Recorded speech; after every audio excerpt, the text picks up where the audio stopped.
produce your power. This is Sun Moon University. 경락을 가지고 경락학설을 많이 따지시는 분들, 즉 침을 구사하시는 분들 입장에서는 경락, 경혈 말 그대로 막힌 사람의 에너지 기운을, 기하고 혈을 통하게 해주는 게 주목적이지, 근육 유화시키는 것은 물리치료적 개념이죠. 그러니까 근육이 만약에 정 근육을 여기 풀어주고 싶다 그러면 뭘 써야 되겠습니까? 기본적으로 장사했으니까 경락선은 간 기능부터, 간의 화열인 뭡니까 행간이나 이런 데부터 시켜서 쉽게 말해서 몸 안에 있는 그 혈액순환이 근육을 골고루 다 소설 기능이라고 그러죠. 간의 소설 기능을 좋게 하기 위해서, 간 기능의 소설 기능을 좋게 하기 위해서는 간의 열을 빼줘야지만이 간이 열심히 일을 할 수가 있는데, 간의 열이 가득 차 있다 보니까 간주혈, 말 그대로 혈장 기능도 떨어지고, 그 다음에 간의 좌진부리 말단까지 다 골고루 영향을 줄 수 있는 소설 기능도 떨어지고, 그러다 보니까 근육통이나 뭐 이런 데가 많이 오죠. 아니 그러면 특정 부분만 있는데 왜 그 전체적인 거를 봐야 됩니까? 동양의학이 이제 뭐 원인만 가지고 했었습니까? 동양의학 자체가, 예방의학이라는 게 침을 놓게 되면은 우리가 해서 기혈을 쓴다 그러면은 주로 경금혈을 많이 쓰죠. 우리 오수혈로 얘기하면은 경금혈이라 하면은 이제 금혈, 예를 들어서 목화토금수에 이제 금혈을 많이 쓰게 되는데, 금혈을 쓰는 이유가 사람의 기하고 관계된 게 폐죽이라고 그래가지고 좀 폐금하고 관계되어 있기 때문에, 금혈인 그 폐의 그 주혈인 그 경금혈을 사용하게 되죠. 그래서 기를 사용하는데, 기는 저번에 말씀드린 것처럼 뭐 다 알고 계시겠지만 4가지 종류가 있다고 얘기했지 않습니까? 원기, 종기, 영기, 위기가 있는데, 위기가 잘못돼도 기를 보호하는 거고, 그러니까 어떻게 보면 통합적인 개념일 수가 있습니다. 이 동양의학 자체가 침을 놓으면서 나는 위기만 보호해야지, 나는 원기, 영기 다 빼고 이렇게는 치료가 불가해요. 불가하는 게 아니라 그리 이유가 없다는 얘기죠. 우리가 예를 들어서 나는 김치하고 고기를 굉장히 좋아해요. 그 사람 상에는 오직 김치하고 고기만 올려놓을 게 아니라 골고루 여러 가지 뭐 우리가 얘기하는 뭐 진짜 구절판도 올려놓고 여러 가지 음식을 놓게 되면 흔히 말하는 다운치마가 되는 거죠. 보기도 좋고 음식도 물론 다 먹진 않겠죠.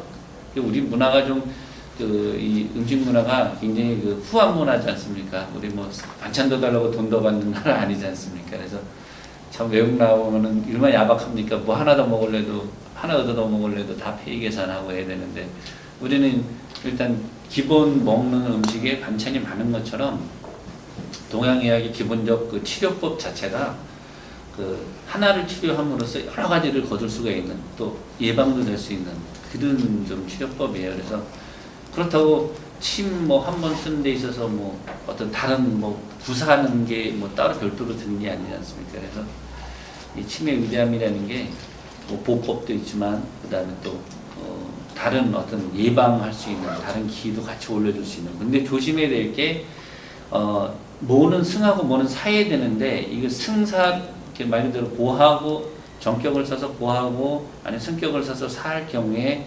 정격을 써야 될 상황이 되는데 함에도 불구하고 승격이 되는 경우가 있어요.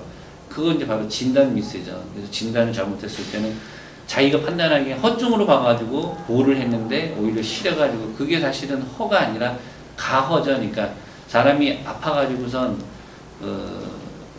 그런 질문하는 경우가 있어요. 이렇게 하면 이해가 좀 더 쉬울 것 같아서, 사람이 기라는 게 옛날에 이제 그 특강할 때 이제 당시에 어떤 학생이 물어본 이인데, 기라는 게 사람이 살았을 때 있고 그럼 죽으면 어떻게 됩니까? 라고 물어보더라고요. 그래서 혈은 남고 기는 사라집니다 라고 했더니, 그럼 기라는 걸 어떻게 느낄 수가 있습니까? 라고 그러는데, 이 사람이 기라는 거는 말 그대로 에너지인데 눈에 보이거나 뭐 이렇게 하는 부분이 아니지만, 우리가 사람의 눈을 바라봤을 때 기를 느낀다고 그러지 않습니까? 제일 쉽게 우리가 느낄 수 있는 기운이 사랑의 기거든요.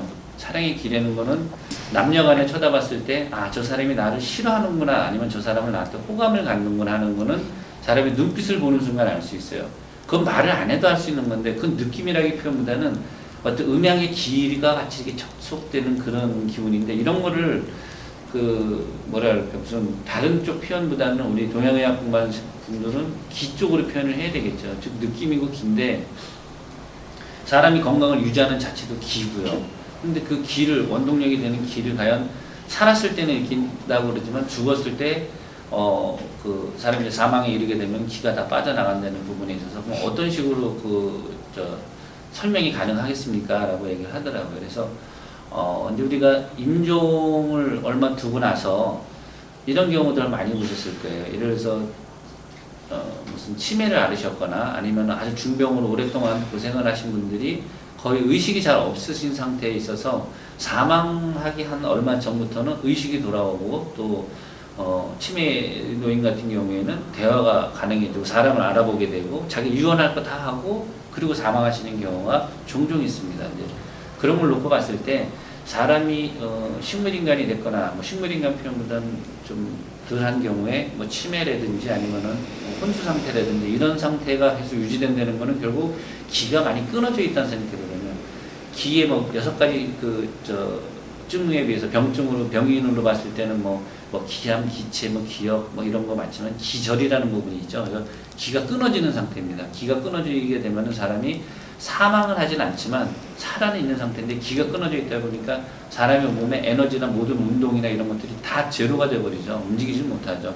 그래서 사람이 쇼크 와서 쓰러지는 거, 혼절하는 걸 보고 우리는 기절이라고 표현하지 않습니까? 그래서 쓰러져서 혼수상태된 상태를 기절이라고 표현한 것처럼 기 자체가 거의 끊어져서 활동을 못하고 있다가 그러니까 말 그대로 사람도 못 알아보고 인식도 못하고 그러고 있다가 어느 순간에 기가 순환을 하기 시작합니다. 그때가 바로 임종을 그만두기 전인데 그때 당시 순환이라는 거는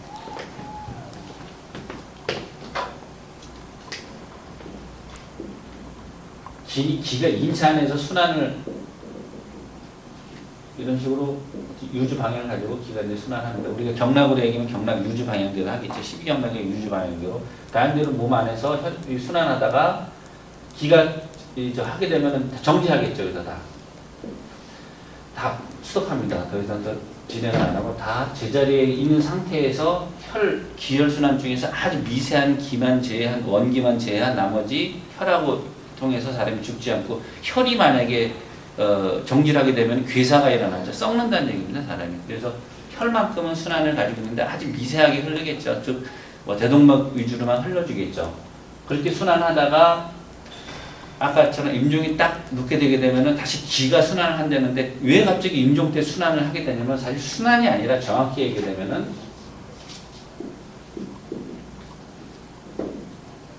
밖으로 나가는 겁니다. 사람이 기가 빠져나가는 상황입니다. 기가 빠져나가기 위해서도 어쨌든 구심점에서 움직여서 바깥으로 빠져나가지 여기서 갑자기 점프하듯이 갑자기 기가 빠져나가지 않는다는 얘기죠. 즉 기의 원리라는 거는 사람한테서 몸에서 서서히 움직이되 어느 일정한 방향을 가지고 일정한 시간을 두고 움직여준다는 부분은 이런 걸로서 증명이 되는 거죠. 그래서 사람이 임종 시간이 얼마 남지 않게 되면은 기가 순환이 되니까 갑자기 식욕이든 안 드시던 식사도 막 하게 되고 정상인처럼 사람 다 알아보게 되고 할 얘기 다 하게 되고 하지만 사실은 그 기는 이미 빠져나가고 있는 겁니다.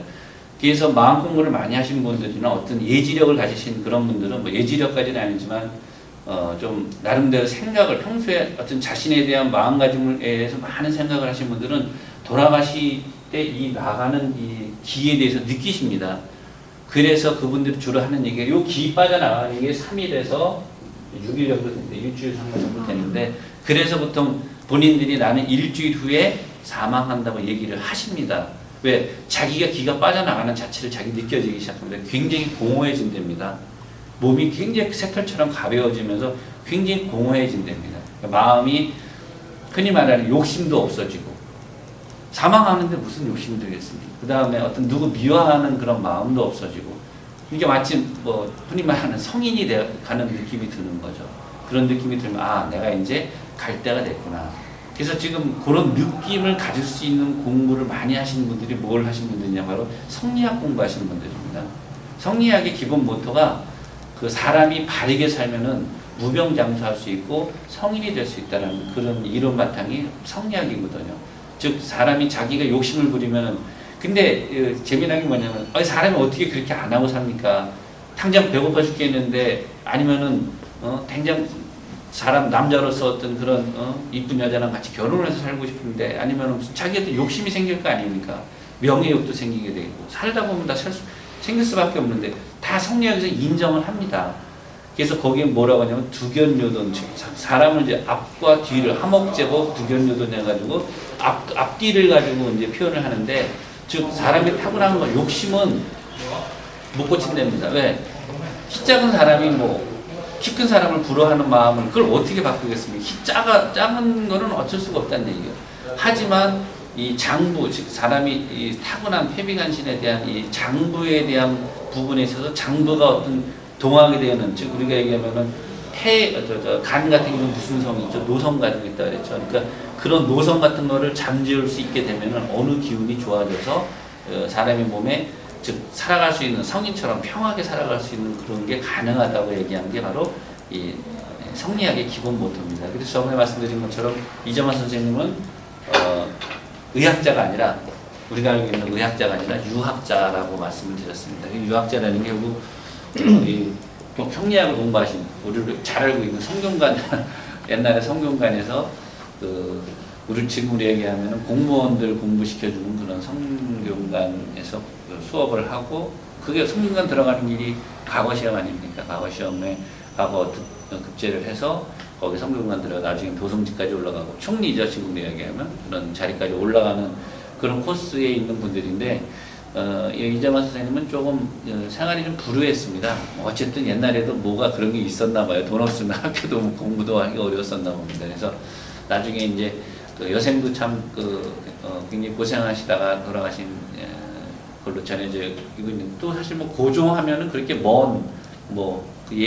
얘기가 아닙니다. 1900년도, 1800 말년에서 1900년도니까 그렇게 많은 시간이 지난 게 아니기 때문에 거의 그 당시의 제자의 제자들이 지금도 존재하고 있고, 전해져 내려오는 게, 그래서 우리가 동의수세보험만으로 알고 있는데 동의수세보험 말고도 책을 많이 쓰셨습니다.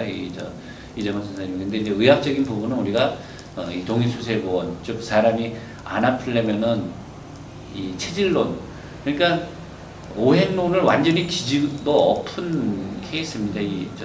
사상의학이란 자체가. 왜냐하면 체질론 전에 나오기 전에는 다 이 한의학, 즉 동양의학, 중국에서 넘어온 한의학의 기본적인 거는 증치, 변증 이론이거든요. 이렇게 아프면 이렇게 치료하고, 그리고 어디다 다 접목을 했냐면 오행에다 접목을 했습니다. 오행이 잘못됐다는 얘기는 아닙니다. 근데 대신 오행에 대한 부분들은 사람 위주가 아니라 오행 위주였었어요. 즉 사람의 장기에 있는 그런 부분들을 오행에다 맞추다 보니까 그 사람이 오행상 어떤 관계가 된다라고만 따졌던 거지, 이 사람에 대해서 무슨 체질을 가지고 있으니까 오행 무시하고 이 사람 체질 위주로 가자고 얘기했던 게, 그래서 옛날에 의료사고가 많이 났던 게 오행에다 맞추다 보니까 번외로 있는 사람들, 즉 오행에 맞아들지 않는 사람들도 할 수 없이 오행에 따라가다 보니까 결국 의료사고가 날 수밖에 없겠죠. 낫지 않거나, 그러면은 그 옛날 분들은 주로 낫지 않는 케이스를 뭐라고 그랬냐면 다 하늘의 뜻이다 그러면서 사망에도 어차피 약을 써도 안 되니 뭐라 얘기하냐라고 얘기하면은 그 사람 입장에서는 할 수 없이 할 수 있는 게 뭡니까? 전국 팔도 돌아다니면서 자기 병을 치료하기 위해서 중국의 유명한 이름을 잊어버렸네. 딸을 고치기 위해서 업고 중국을 중국 땅이 얼마나 큽니까? 그래서 돌아다니면서 아기를 고치기 위해서 당시 지금으로 얘기하면 희귀병이죠. 병을 고치기 위해서 이렇게 다녔다는, 그게 해외 토픽에 나오고 그럴 정도였어요. 모성에 대한 얘기를 언급한 거겠지만, 하여튼 치료가 안 된다 그러면은 부모가 됐던 가족 형제들 입장에서 얼마나 안타깝겠습니까? 근데 그런 부분들을 너무 안타깝게 여겨서 체질론에 대해서 사람마다 어찌 다 오장육부가 틀린데 어떻게 다 같은 간이라고 해서 같은 간으로 놓고 보고 간병만 치료할 수가 있겠느냐라고 생각을 하신 거죠. 그러다 보니까 사람의 성품이나 이런 걸로 따라서 태양인이라는 사람, 즉 태양이라는 사람은 이 사람들에 모여서 이 어떤 독보적으로, 즉 1등 우두머리 되기를 굉장히 좋아하는 스타일인 케이스고, 특히 정치를 좋아하고, 그러다 보니까 사람이 정치 좋아해서 자기가 잘 나갈 수 있는 사람들은 자기를 많이 추종하는 사람들에 대해서 굉장히 자부심을 갖고 그걸로 인해서 살아가는 사람들, 그런 사람의 장부를 봤더니 폐가 크고, 즉 기가 강하고, 단점이라는 게 그 많은 무리들의 옥석을 가릴 줄 모르다 보니까 그 사람들 중에서 꼭 누가 합니까? 정치인들 보면은 누가 배신을 합니까? 뒤통수에 치는 사람들. 옛날로 얘기하면은 결국 뭐죠? 저기 영모라고 그러죠. 뒤지고 엎는 경우가 주로 뭐죠? 저 시골에서 농사 짓던 사람이 갑자기 와가지고 왕을 뭐 목을 치고 뒤지고 엎고 그러지 않습니까? 주로 주변에 있는 사람이 내 왕족이 뭐 좀 더 멀게 나가서는 뭐 내 수족에 있던 충신이 자기 충신으로 알았는데 나중에 결국 다 이게 이중 스파이였다는 얘기죠. 지금 보면은 물론 지나간 얘기지만 그 뭐 박통 이후로 또 그 여러 가지 뭐 우리나라 참 역대 대통령들의 이 말로가 굉장히 다 불의 참 투피감에 날 정도로 어떻게 대통령 마지막에 좋으신 분이 한 분도 안 계세요. 옛날 그 첫 대통령을 하야하셨죠. 임시정부의 대통령을 했던 김구 선생님도 뭐 그렇게 또 잘못되시고 그 역대로 쭉 봐왔을 때 결국 우두머리라는 거는 언젠간 그만큼 적을 두는 거기 때문에 적이 항상 노출되어 있습니다.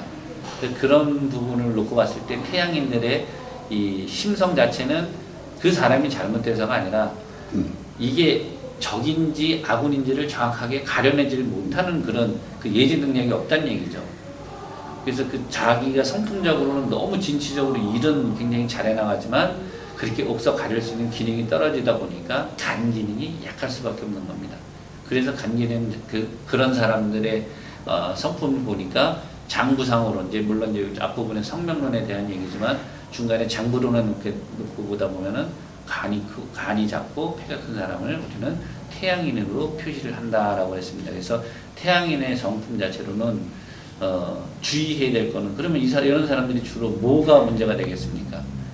바로 이 간에 이제 여기서 이제 술이 문제라고 나오게 되는데 여기 의미적인 표현이 굉장히 많습니다. 술이라고 해서 무조건 술만 놓고 볼 게 아니라 그만큼 마음의 상처를 많이 입어서 그거를 일어서지 못하고 외적인 어떤 약물이나 이런 걸로 인해서 일어서려고 하는 그런 성격을 더 많이 가진다는 얘기죠. 그걸로 인해서 다시 더 힘들어지고 결국 간을 손상받아서 결국 사람이 몸이 망가지는 이제 그런 악순환한다는 얘기죠. 그래서 이 태양인에 대한 부분은 이제 그렇게 그 언론 연구를 하시면서 처음에 이제 이 성명론이라는 부분은 뭐 전반적인 얘기는 이제 그런 식으로 얘기가 돌아갑니다. 즉 성품에 따라서 오장육부가 크고 작품이 장단 대소가 거기서 이루어지고 장단 대소를 결국 성품으로 우리가 얘기하는 문진에 해당이 되겠죠. 문진에 해당되는 사진 중에서 문진에 해당되는 얘기인데 사람의 성품을 보게 되면 그 사람이 장부의 크고 작음, 즉 장부의 크고 작음이라는 것은 장부의 병변까지 알 수 있다는 얘기죠. 바꿔 얘기하면 장부의 크기에 따라서 사람이 마음도 바뀔 수 있다는 얘기죠. 그러니까 그거를 잘 정리해서 해놓은 게 사실은 동의수세보원의 아주 본론입니다. 본론. 근데 이분이 뭐라고 얘기를 했냐면 진짜 그 마음에 위안이 되는 얘기를 해주셨어요. 사람은 타고나기를 그렇게 타고났기 때문에 그거는 고칠 수 없다고 했습니다. 즉 타고난 거는 못 고치는데 이 사람의 수명, 즉 이 명이라는 거는 자기가 어떤 마음을 갖냐에 따라서 즉 장부는 바꿀 수가 없지 않습니까? 예를 들어서 내가 크기를 신장을 워낙 작게 가지고 태어났는데 이 신장을 뭐 갑자기 생각을 한다고 해서 신장이 커지거나 이렇게 바깥으로 얘기하면 내가 키가 작은 데는 키커라 기도하면 키가 커질 수가 없다는 얘기죠. 아무리 생각을 해도 그건 안 되는 건데 반대로 지금 내가 그 장부의 크기에 있어서 타고난 거는 어쩔 수가 없지만 마음만큼은 수양함에 따라서 마음은 변화를 가질 수 있다는 얘기예요. 즉 내가 타고난 거는 못된 마음을 가지고 태어나가지고 나는 나인으로 태어났어요. 나인으로 태어났으니까 나는 굉장히 게으른 사람이에요. 나는 굉장히 게으른 사람 중에서 우리가 얘기하는 소양이 아니라 소우민으로 보죠. 소우민 같은 경우 굉장히 게으른데 나인인데 그러면 내가 게으른 거를 내가 알고 나는 이렇게 게으르고 너무 위기소침해 있는 것보다는 그러다 보면 내가 결국 뭐죠? 신대 기소다 보니까 소화기 기능도 안 좋게 되고 영양 상태도 안 좋게 되고 결국 내가 병이 얻어서 결국 소화기로 관계된 질병으로 인해서 사망을 하게 되는데 그럴 게 아니라 내 마음을 다시 귀찮아하고 게으르고 이런 마음을 열심히 운동도 하고 열심히 일도 하고 하는 마음을 만약에 바꿨다 하면은 최소한 소화기계통만큼은 그걸로 인해서 질병을 얻지 않는다라는 게 여기에 골자 얘기입니다. 그러니까 재미난 얘기죠. 어떻게 보면 예방법도 되면서 체질도 구분하면서 치료도 가능할 수 있다라고 얘기한 게 전에 만약에 우리가 정치 이론으로 따지게 보게 되면은 자 속이 아파서 왔어요. 속이 아파서 오면은 그 환자한테 뭐라 그럽니까? 우선 우리가 소화계통에 대한 오진을 이제 우리가 망진을 하고 그러니까 사진을 하고 그다음에 이 사람은 지금 병이 실증이니까 위에 지금 열이 많아서 소위 음식물이 들어가면 위에 부수 기능 즉 쪄지는 기능이 많이 떨어지게 되니까 위에 열을 사해줘야 되겠죠. 그래서 뭐 치법으로는 여러 가지 사법을 쓰든지 아니면 뭐 조현명 의경에 화열을 해서 열을 식혀주든지 그건 치법으로 여러 가지 방법이 있으니까 기본적으로 우리가 얘기하는 하필인 뭐 박곡혈중을 해서 사관을 열어주든지 뭐 그렇게 해서 소화를 열을 위에 열을 빼주는 방법을 찾게 되는데 여기서는 그렇게 안 했단 얘기죠. 반대로 얘기하는 분들이 뭐냐면 그런 마음을 썼기 때문에 그런 병이 왔다는 얘기죠. 그러면 그런 마음을 안 쓰게끔 하는 게 중요한 거지. 위 그렇게 오행으로 얘기해서 위 치료를 해주면은 나면 좋은데 다시 그 사람이 그런 환경에 가거나 그런 마음을 먹을 수 있는 곳에 가게 되면 다시 그 병이 다시 도질 수밖에 없다는 얘기죠. 즉 마음을 그렇게 씀씀이 즉 옛날에 며느리들이 화병 걸리지 않습니까? 왜 화병 걸립니까? 시자만 들어가 봐도 싫다고 하는 그런 분들이랑 옛날에 이 대가족 사회다 보니까 같이 살다 보니까 요즘 뭐 시월드 오죽한 시월드까지라도 표현을 하더라고요. 그래서 아주 뭐 시자 들어가는 분들에 대해서는 굉장히 아무리 현대인이 됐다 하더라도 거부감 있는 건 사실입니다. 왜? 남자는 너무 아들을 굳이 어머니들이 표현했을 때 이 아들한테 효도를 받기 위해면 어떻게 하라고 요즘 알고 있는 게 뭐냐면 자식을 너무 잘 키우면 나라한테 뺏긴답니다. 오죽하면 진짜 못난이 아들이 결국 나한테 효도를 한다 이렇게 알고도 계세요. 그럼에도 불구하고 우리는 학구열 얼른 대단하지 않습니까? 자식 물론 보상심리이고 대체적으로 자식에 매달리는 케이스는 아마 우리 특히 이제 어머니들을 대상으로 해서 특강할 기회가 있었는데 그 얘기가 중에 반론을 제기하시는 분은 없으신데 굉장히 웅성웅성 내시더라고요. 제가 위험한 발언을 했습니다. 제가 왜냐하면 현대 지금 이 주부들이 즉 어머니들이 자식에 대한 교육에 있어서 가장 큰 문제점이 뭐냐면 지금 이거랑 똑같은 얘기입니다. 어머니들도 어쩔 수 없이 자식한테 매달릴 수밖에 없습니다. 어머니들이 그리고 자식한테 잘해주고 싶어서가 아니라 사실은 본질적으로 마음속에는 이미 자식한테 그렇게 할 수밖에 없는 상황이 벌어졌다는 얘기죠. 그 얘기는 바꿔 얘기하면 부부라는 거는 남편과 즉 남과 남이 남자 여자가 만나가지고 살면서 어떤 자식을 잉태해서 자식을 낳게 되는 게 보통 섭리적으로 이렇게 내려오는 그런 관례인데 첫째가 남자와 여자의 둘 간의 사랑으로 이루어져서 됐던 부분들이 100년 해로 될 때까지 존속이 되어야 되는데 여기 문제가 생기게 되게 되면 한쪽 마음이 한쪽으로 세게 돼 있어요. 즉 바꿔 얘기해서 어머니들은 남편에 대한 갈구하는 마음이 남편으로 인해서 어떤 얻어지는 게 없다 보니까 그게 어디로 한쪽으로 방향을 향하게 되면 제일 내한테 가깝고 내가 제일 투자해도 제일 안전하다고 생각하는 자식한테 갑니다. 자식한테 헌신하고 자식을 위해서 하시는 분들 남편 밥 잘 안 챙겨줍니다. 또 그 남편 또한 와이프에 대해서 요만큼도 기대치를 하고 있잖아요. 아마 요즘 TV상에 보게 되면은 우리 아이가 달라졌어요. 또 내지는 무슨 뭐 그런 거 많이 나옵니다. TV에 보면은. 그럴 때 보면은 뭐 부부 관계였던 클리닉 같은 그런 요즘 하도 이혼율이 급장되다 보니까 그런 게 나오는데 거기에 그런 케이스가 많이 나와요. 주로 아이한테 굉장히 헌신하시는 그런 어머니의 케이스를 보게 되면 부부 관계가 그렇게 좋지가 않아요. 그리고 부부 관계가 좋지 않은 분들은 아버지는 자식한테 잘해주는 케이스가 별로 없어요. 그게 남자가 되든 딸이 됐든 간에. 물론 이제 특이한 케이스는 있겠지만 대체적으로 남편보다는 어머니 쪽에서 자식을 많이 희생을 하고 주로 진짜 자신을 헌신을 해서까지라도 왜? 저 보기 싫은 남편이랑 막 보기 싫다고 얘기했던 남편의 자식임에도 불구하고 왜 그런 현상이 일어날까요? 저 남편은 미워도 좋아하긴 좋아하는 마음을 가지고 있습니다. 그 마음을 어디다 둘 데가 없으니까 결국은 자식한테 줄 수밖에 없었던 거죠. 그래서 그 자식한테 주는 사랑을 가진 마음을 남편하고 다시 이끌어내서 남편과 둘이 나눠야 되는데 그게 이제 요즘 그런 카운셀링, 부부 클리닉 같은 게 이제 그런 얘기겠죠. 여기서 그 얘기가 사실 왜 나왔냐면은 이 성리학에 대한 물론 여기 처음에 나온 성명론이라는 부분이 나오는데 성령론에 대한 부분 주골자가 사실 이 얘기입니다. 그 무슨 얘기냐면 사람이 어떤 마음을 어디다 두냐에 따라서 어떤 병이 올 수 있는데 그 마음을 어디다 두게 하는 요소가 바로 자기 스스로가 만들어낸다는 얘기죠.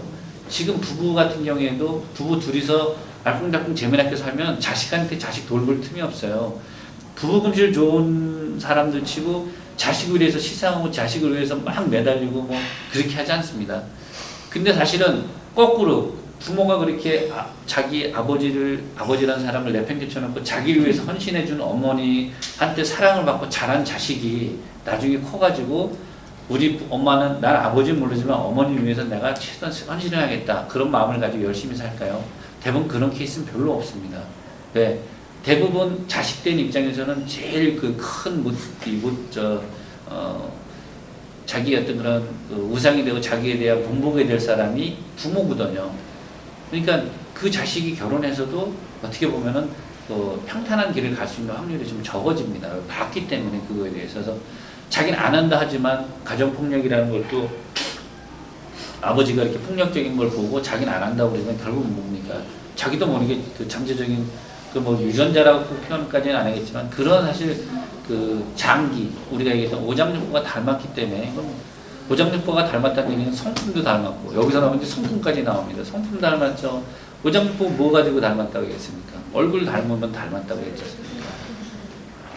눈이 닮았으면 그 사람은 뭐 간을 닮았을 테고 귀를 닮았으면 그 사람은 신장 콩팥을 닮았을 테고 그러니 당연히 성품도 그런 식으로 우리가 장비 크기에 따라 성품이 구별되는데 그 성품 또한 안 닮겠습니까? 폭력적인 거 어느 성년이 되게 되면 나타나겠죠. 그런 거를 알면서도 사실은 그 정립을 못 해놨던 부분들이 이런 그 이재만 선생님이 정립을 하게 되죠. 나중에 구한말 때 하여튼 굉장히 깊이 들어가면은 좀 복잡하긴 하지만 간단하게 얘기하게 되면 지금 성품이 결국은 장부대소를 판단할 수가 있고 장부대소로 인해서 이 사람의 성격이 이렇게 나타나는 것을 우리가 병증이다 보다를 구분할 수가 있다 하는 부분들이 여기 요점입니다. 오늘 사실은 처음 저번 시간에 물론 이제 그 개요에 대해서 잠깐 말씀을 드렸지만 사상의학이 사람들 대부분 알고 있으면은 태양인 태음인 소양인 소음인 해가지고 폐대간소 반대폐소 해가지고 그 장부의 크기 대소에 대해서는 굉장히 많이들 가고 있고 또 체형적으로 폐가 크니까 상체가 넓고 목덜미가 두껍고 또 뭐 소음인 같은 경우에 그러면 힙이 크고 상체가 굉장히 왜소하고 뭐 이렇게 해서 그거에 대한 체형적 병증에 대해서는 얘기를 많이 언급을 했는데 뭐 그게 100% 틀렸다고 볼 수는 없지만 그거는 사실 동의수세보원에 한 심하게 얘기하면 한 뭐 5% 정도에 해당되는 얘기고 실적으로 다른 본질적 이정환 선생님이 얘기했던 본질적 요소는 심리적인 부분들이 더 많다는 얘기죠. 그래서 심리적인 부분들이 우리가 살면서 많이 모르는 부분들이 너무 많습니다. 좀 덥죠? 우리 문 좀 열까요? 이게 모기는 아니겠죠?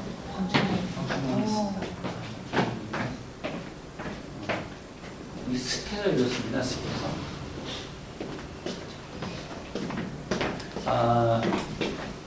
뭐 좀 번외 얘기를 하면 그 사람이 이제 습해서 오는 병이 뭐죠? 사람이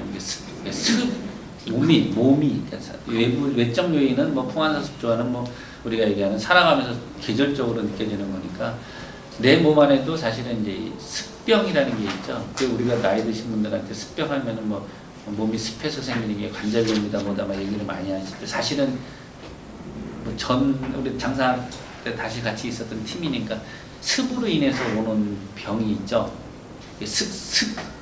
너무 습해서 오는 병증을 장구로 얘기하면은 비장입니다. 비장은 습하게 되면은 너무 습하게 비장이 병증이 오면 원래 비는 습합니다. 원래 습한 기능을 가지고 있는데 촉촉한 기능을 가지고 있는데 이게 너무 습해지면 안 되겠죠. 늪이 돼버리겠죠.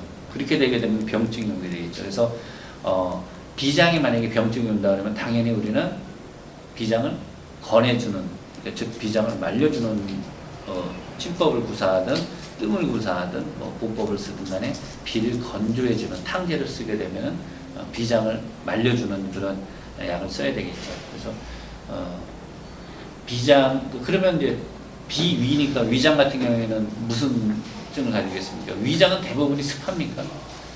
위는 대부분 조증이에요. 위 열이 많습니다. 위 열 많다는 얘기는 많이 들어보셨을 거예요. 그러니까 다 조증이니까 막 열이 너무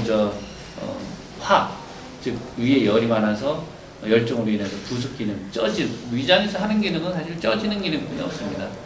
위산이 나와가지고 음식물을 소장으로 가기 위해서 곱게 반죽하는 일자 믹서 과정인데 그걸 우리는 동양에서 부숙이라고 그러죠. 이제 쪄서 이렇게 믹서했다 그런 뜻이죠.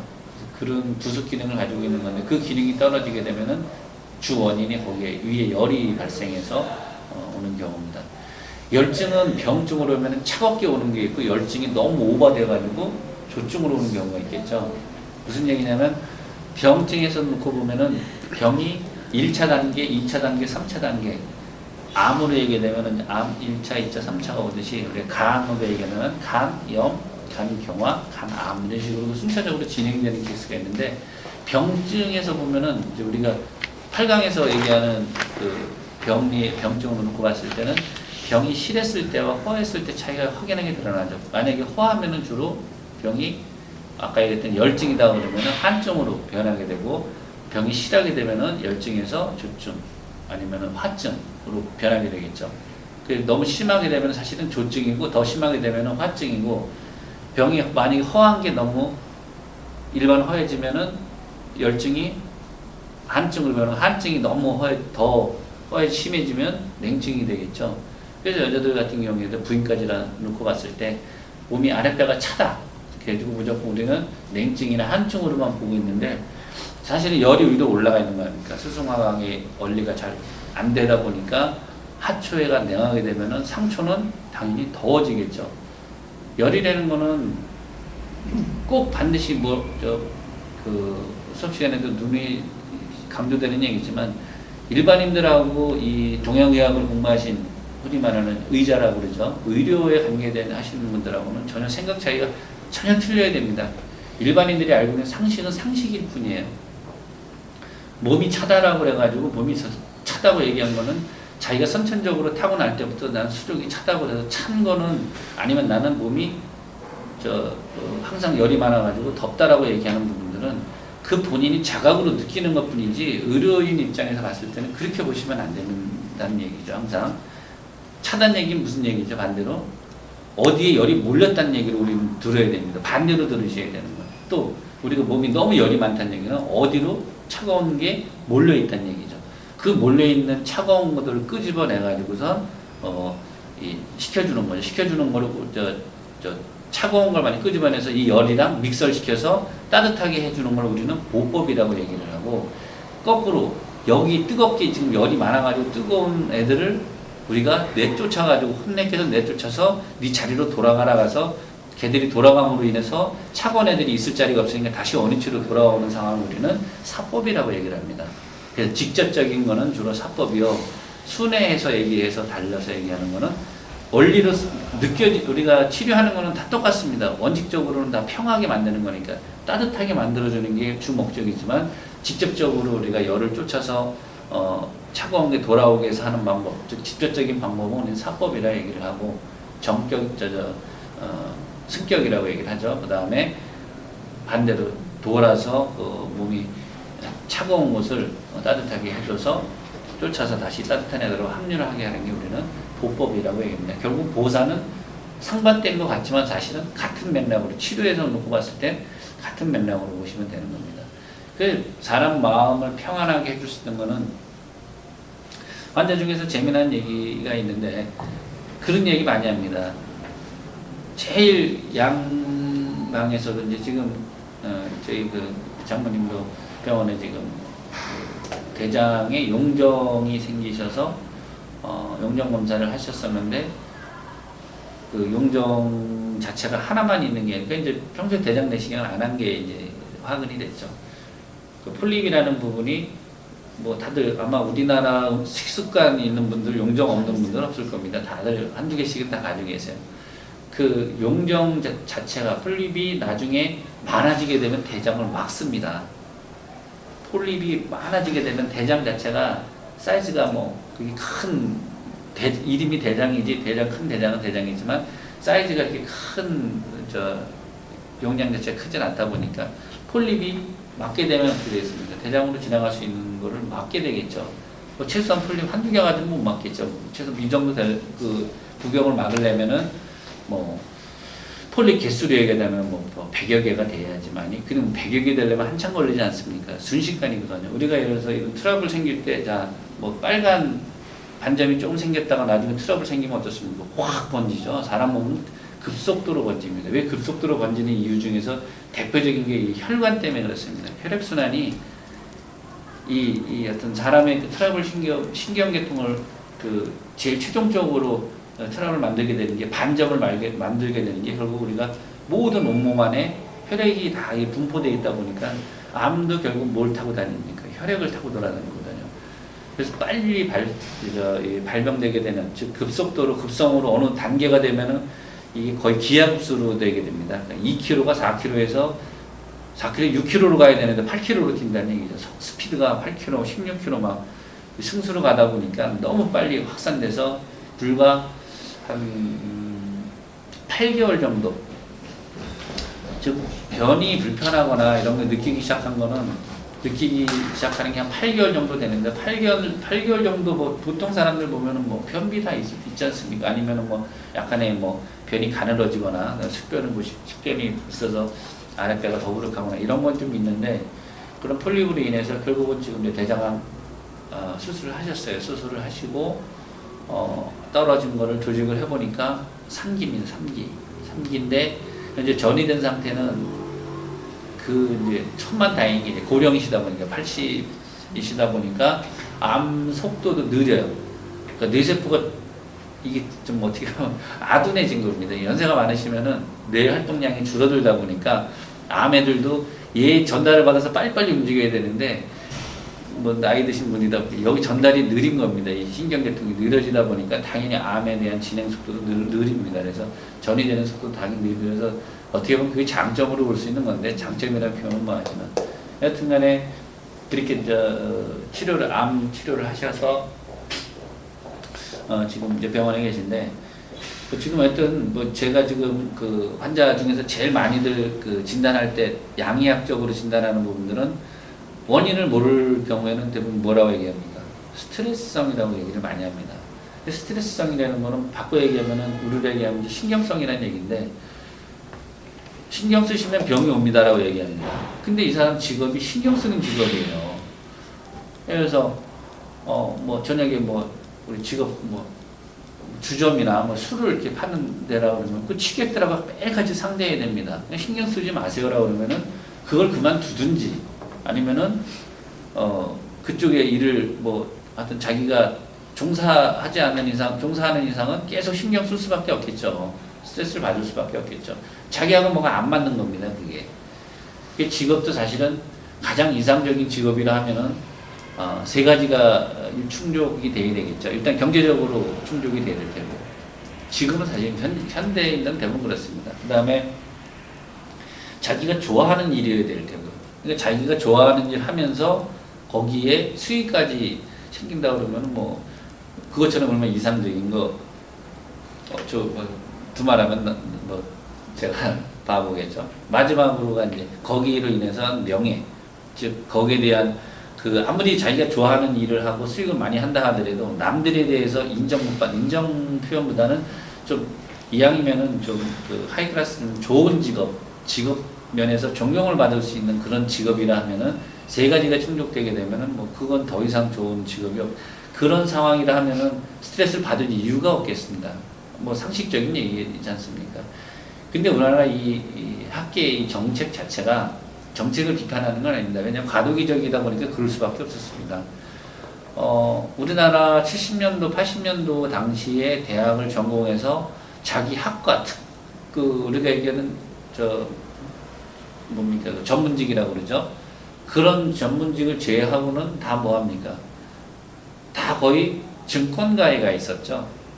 법대 나온 친구들도 거의 중동가에 있었습니다. 왜냐면 사실 어쨌든 법대 나온다고 다 뭐 라이센스 주는 거 아니겠습니까? 자신의 행실을 패스해야 되는데 패스 못한 친구들은 머리 좋고 그러니까 스카우트 제의가 들어오게 되면 당연히 페이 많이 준다니까 채권가에서. 그래서 한동안 증권 가지고 좀 뭐 난리가 난 적이 있었었는데 하여튼 자기 전공 못 살리고 학교에서는 많은 돈을 투자하고 뭐 당시에 한 2억 정도의 페이를 주고 학교를 공부하고 많은 시간을 이렇게 4년 동안 시간을 보내놓고 결국 나와서 뭐 합니까? 자기의 전문직 전혀 못 살리고 그렇게 하고 있거든요. 그게 얼마나 그 학업 말 그대로 옛날에는 뭐였죠? 그냥 학벌이라고 그랬죠. 학벌. 어느 대학 나왔냐, 뭐 전공했냐 안 따지고 그냥 S대 나왔냐 그러면 머리 좋네. 그냥 채용입니다. 그 사람이 거기서 무슨 식품 영양학과를 나왔어도 그 사람은 그냥 우리 CJ나 뭐 대기업에서 그냥 막 스카우트해서 막 쓰는 거예요. 서울대 학생이라고 하면 일단 머리 좋은 거 하나 넣으면 다른 거 가르쳐서 다시 쓰면 됩니다라고 이렇게 생각합니다. 그러면 4년 동안 뭐 하라고 거기서 공부했습니까 그걸? 근데 나라로 봤을 때 얼마나 비현실적입니까? 지금 많이 시스템이 많이 바뀌고는 있지만 그래서 아까 얘기했던 직업에 대한 부분들이 스트레스를 많이 주는 건 사실입니다. 환경적 요인 때문에. 그래서 지금 가독에 있는 지금 우리 세대라고 그러죠. 어떤 이제 나이로 치게 되면은 이제 중장년 정도 되신 분들이 그런 케이스인데 스트레스를 엄청 받습니다. 이것도 대접 못 받고 저것도 대접 못 받고 양쪽에서 스트레스 받는 거예요. 그런 상황에 이 3차성 스트레스로 인한 그 질병들이 많이 발생을 합니다. 그 대표적인 게 여자들 같은 경우 우울증이죠. 우울증 같은 경우에는 성호르몬의 변화라고 많이들 보고는 있는데 시적으로 심리적으로 따지고 보게 되면 자괴감입니다. 자기가 스스로 인정받지를 못합니다. 남이 인정해주지를 않으다 보니까 자기 스스로라도 인정을 해야 되는데 자기 스스로 인정을 안 한다는 얘기죠. 그래가지고 그 슬픈 마음 그런 부분 때문에 사람이 슬프면은 장기가 어디가 많이 손상됩니까? 우리가 얘기하는 오행상을 얘기해요.